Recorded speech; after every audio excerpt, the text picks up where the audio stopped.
Здравствуйте, смотрите в сегодняшнем выпуске. В Туркменистане открылась выставка, посвященная 15-летию Союза промышленников и предпринимателей. Сердар Бердымухамедов провел встречу с Мартином Буигом, началось досрочное голосование по выборам депутатов Меджлиса Туркменистана и другие новости.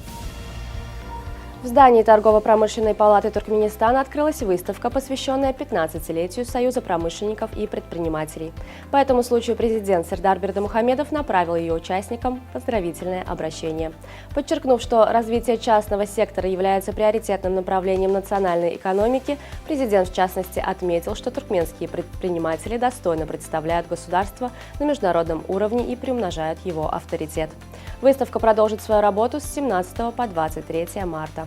Возможности участия французской компании «Буик» в намеченных национальных планах по дальнейшей модернизации туркменской столицы обсудил президент Сердар Бердымухамедов с Мартином Буигом.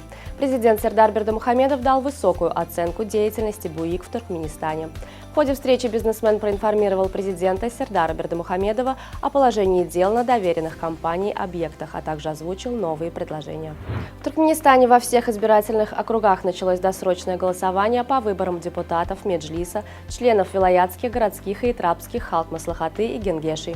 Досрочным голосованием могут прежде всего воспользоваться граждане, выезжающие в длительные командировки или отпуск, а также те, кто по каким-то причинам в день выборов 26 марта не сможет прийти и проголосовать.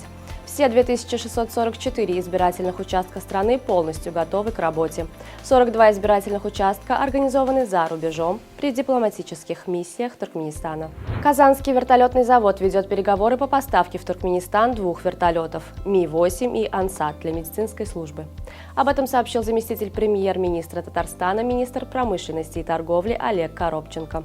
В период с 2009 по 2021 годы Казанский вертолетный завод поставил в Туркменистан 13 вертолетов. Для представителей таможенной службы Туркменистана в режиме видеоконференции был проведен тренинг по защите интеллектуальной собственности от компаний «Шмидт» и «Орлов».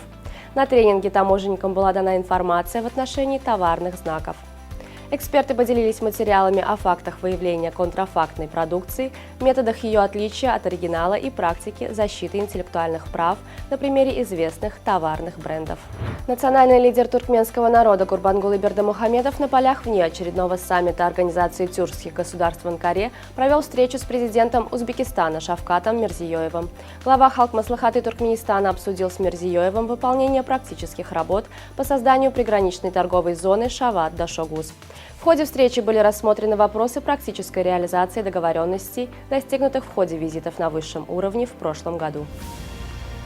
Самым юным инструктором по йоге признана индианка Праанви Гупта. Ей всего 7 лет. Она ведет свой канал на YouTube, снимается в роликах и уже имеет сертификат мастера йоги, который увлеклась еще в 3,5 года. Гупта включена в Книгу рекордов Гиннесса как самый молодой инструктор по йоге в мире. В штаб-квартире ЮНЕСКО в Париже отметили весенний праздник Новруз интернациональным мероприятием, в котором приняли участие представители 10 стран мира. В рамках мероприятия демонстрировались традиционная национальная одежда, посуда, звучала народная музыка, гостей угощали блюдами национальных кухонь. В четвертьфинале Кубка России состоялся матч между тольяттинским «Акраном» и московским «Локомотивом», в котором принял участие 26-летний воспитанник туркменского футбола Джамалидин Ходжаниязов. Встреча завершилась в ничью в основное время, а в серии пенальти решающий гол забил Ходжаниязов. «Акрон», который выступает в первой лиге, прошел в полуфинал Кубка России.